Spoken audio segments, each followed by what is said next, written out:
the Bucks being irresponsible with injuries? Is the question that I am asking today.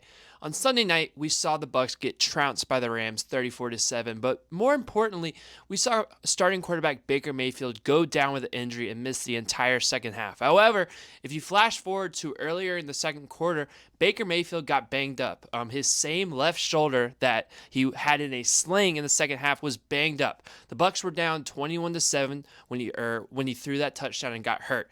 Then the next drive, the Bucks were down 28-7, and Todd Bowles, the training staff, and Baker Mayfield combined for a decision to elect for him to go back out there with a 21-point deficit. Then the next drive, after the Bucks failed on fourth down, they put Baker Mayfield back out there when the Bucks were down 31-7.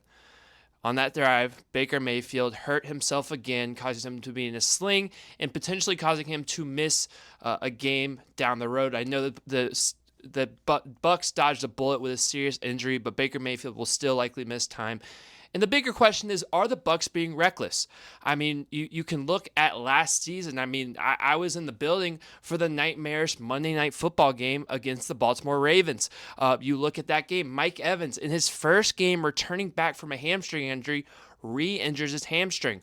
One might ask, why did they rush him back? What was the reason they brought him back? And they lost him for more time because they rushed him back. And you flash forward into that game. The final minute of the game, the Bucks are down 10. The game is out of hand, and Chris Godwin is in the game, and he suffers a gruesome ankle injury, ending his season and setting him back another major injury for him. And then you can flash forward to this year. Texans game, week 2. Cody Mauch. A dog for this, but kind of irresponsible. He tears his ACL, and he plays the entire game before learning that he tore his ACL.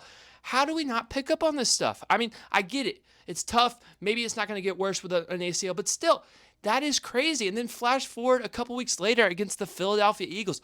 Bucky Irving hurts his ankle and his shoulder and plays the entire game before going on being injured for over a month. The biggest injury in his career, a major injury of his shoulder and a nagging ankle injury, and he was not pulled from the game. He continued to play, and I get it. The players are tough. They're some of the toughest people in the world. They're some of the highest level athletes in the world, but the training staff and the coaching staff, these guys combined for the decision, they have to do a better job of protecting the players from themselves. And then I look at some other blunders. I mean, you look at Tristan Wirfs in this offseason. He doesn't realize he needs to get surgery until he's ramping up for this season. He had the entire offseason, and they didn't pick up on the surgery he needed until